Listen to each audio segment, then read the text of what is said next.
Hello and welcome to our during conference check-in.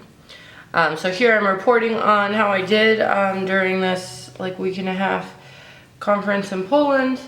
I have gone through and I did accomplish some of the things I set out to, but as I kind of expected, because conferences are a little unpredictable, I did not get to everything I thought I might do. So let's just hop on through here. So as a student, I did take notes. I actually took much better notes than I have in previous conferences. I think partially because this conference had higher quality presentations, and they were also a little bit more methodologically similar to how I normally operate. So I did take those notes. They were good. I'm going to reference them in the future.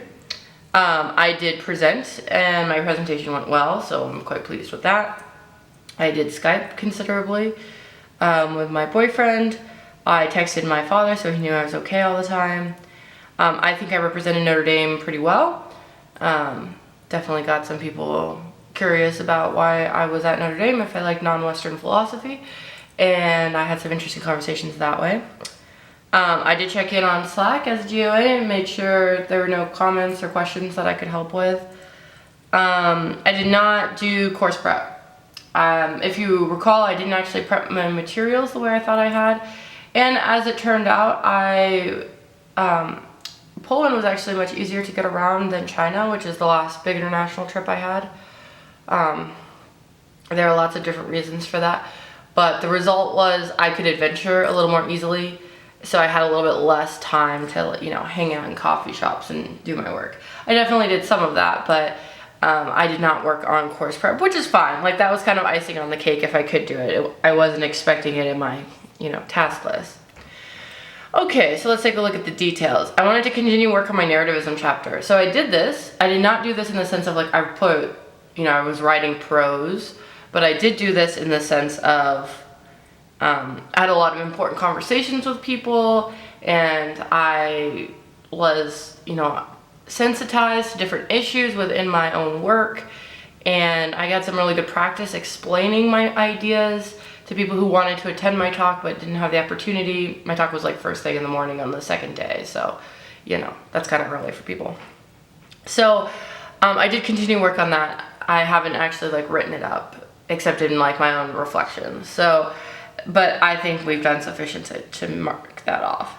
I was going to draft my research statement. I decided not to do this. I actually did it on purpose because one of my friends reminded me of a book called The Professor is In, that I've read in the past, but she particularly highlighted the guidelines on research statements and teaching statements, and those are two things I'm trying to tweak this month.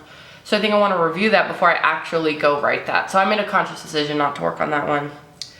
I was going to revise a paper that I gave to my advisor for feedback. My advisor just got that feedback to me at the very end of my trip, so I didn't really have an opportunity to do that. I thought about it a little bit. This is a paper I haven't really worked on in a while, so I really need to re-enter it. Course prep I didn't do, but I did read the abstracts for the people on my panel. There was a very famous philosopher whose last name I think was Glock on my panel. He didn't have his abstract in the book when I looked, so I don't know what that's about, but I read the other presenter, so I did have a sense of what was going on. I think my panel did not work the way that it was originally intended by the organizers, because we were kind of supposed to be the analytic philosophers versus the phenomenologists. Only we didn't have any phenomenologists. I was the closest thing to a phenomenologist that was representing, and I'm methodologically much more an analytic philosopher than anything else. I was just defending the reality of phenomenological seemings. So I read it. I don't exactly understand how we were organized or why we were organized the way we did, but the panel was still quite enjoyable. So, that's actually what counts. So yeah, there wasn't a lot on my list. I did get through all the important things. I had a good time. I networked a lot, and I talked to a lot of people who, helped me develop my ideas. And I got to see some of my friends again, which is nice. One of my friends I hadn't seen in a couple years, so that was quite pleasant. And Poland's pretty sweet. I recommend it if you're considering a place to go. Poland is a great way to do it. So thanks for checking in. I will touch base with you guys again as I re-enter my normal work week post Poland. Thanks so much.